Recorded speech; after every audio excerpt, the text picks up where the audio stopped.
Hello everyone, I'm Creepypasta TV and welcome to my channel. Here, we'll have exciting content about horror's true stories. I'm sure you'll like the videos I've prepared for you. So don't forget to subscribe and hit the bell icon to be updated on my new uploads. Thanks for visiting, and let's start this journey together. I have a terrifying story that I've been wanting to share with you for a long time. It's a story I'll never forget, and I swear, I still get chills every time I think about it. This happened to me one night while I was walking home and passed by an old cemetery in our area. Before I continue, I want to give a warning. If you ever find yourself in our area and you happen to walk by that cemetery at night, think twice. Let me take you back to that night. It was around 10 p.m. I had been out with some friends, and we had just finished hanging out at a corner store. As I was heading home, I took my usual route, which meant passing by an old cemetery that has been there since I was a child. This cemetery is one of those well-known places in our community, not because of its history, but because it's a place people avoid at night. To be honest, I never paid much attention to it. It was just part of the neighborhood.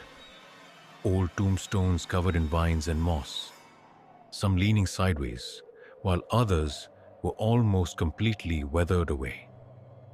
I passed by it every day, and honestly, it seemed like just another normal cemetery. But that night was different. I don't know why, but I felt like something was wrong, like something was off. As I walked closer to the cemetery, I remember feeling a cold breeze. It wasn't just any breeze. It felt unnatural. You know, the kind of cold that seems to reach your bones? I tried to shake it off, thinking maybe I was just being paranoid, but the feeling kept growing.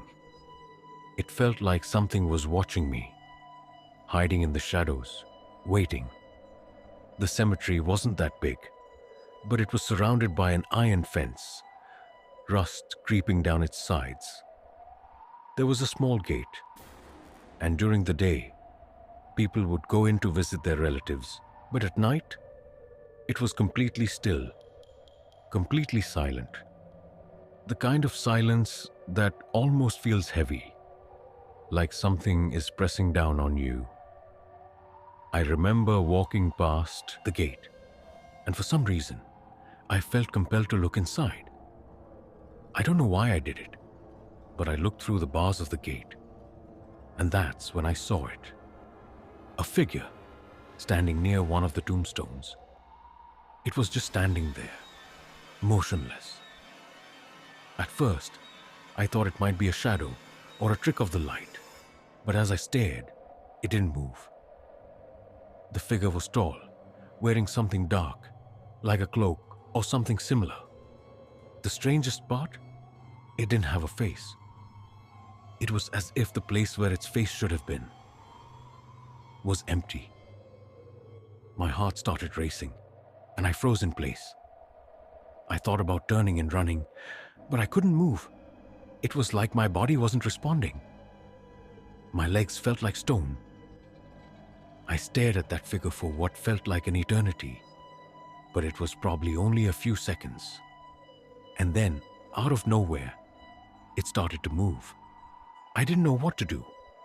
I didn't know whether to scream or run, but my body was still frozen, just staring. The figure moved slowly at first, and then it started to glide toward the gate, getting closer and closer. It wasn't walking. It was like it was floating, hovering above the ground, and the air around it grew even colder. I could feel my breath tightening in my chest, and my hands were shaking. Next.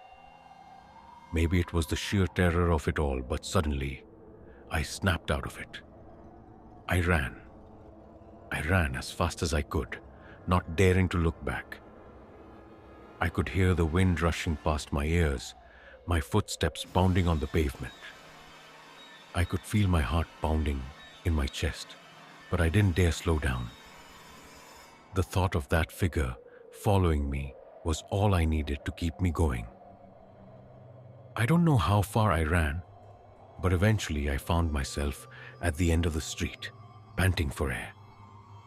I stopped, turned around, and looked back down the street. The cemetery was still there, quiet and empty. But the feeling, the presence, the unease, it didn't go away. I felt like I wasn't alone. Even though I couldn't see anything, I knew something was following me. Something that shouldn't be there.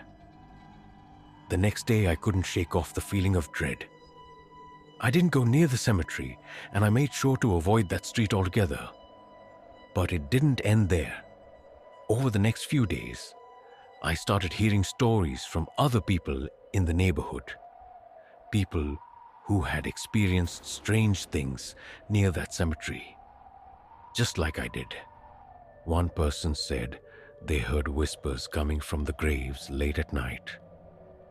Another said they saw strange lights flickering between the tombstones. And there were even rumors of people who had gotten too close, only to feel as if they were being pulled into the cemetery, as if something invisible had grabbed them and didn't want to let go. One evening, I decided to go back and try to figure out what was going on. Maybe it was just my imagination, maybe I was just too scared. I went back to the cemetery during the day with the sun shining brightly. The place seemed normal enough, but when I looked at the tombstone near the gate, where I had seen that figure, I noticed something that sent chills down my spine. There was a name etched into the stone, one I had never seen before. It wasn't a name anyone in the area recognized. It was a name I couldn't even pronounce. But as I stood there reading it, I noticed that the date of death was recent, just a few months ago. That's when I understood. The figure, that thing I saw in the cemetery, wasn't just a shadow or a trick of the light. It was something much worse. A restless spirit, stuck in a place where it didn't belong. And whatever it wasn't finished with me. I'm sure it's still out there. Now, every time I pass by that cemetery, I feel that same chill, that same weight pressing down on me. Sometimes, I swear I can hear something following me, and I'm not the only one who's felt it. I'm telling you this because I want you to be careful. There are places in this world that we don't fully understand, and sometimes the things we can't see are the most dangerous. So if you ever find yourself near an old cemetery at night, remember this story. And whatever you do, if you enjoyed this video, make sure to hit that like button and subscribe for more creepy stories. Thanks for listening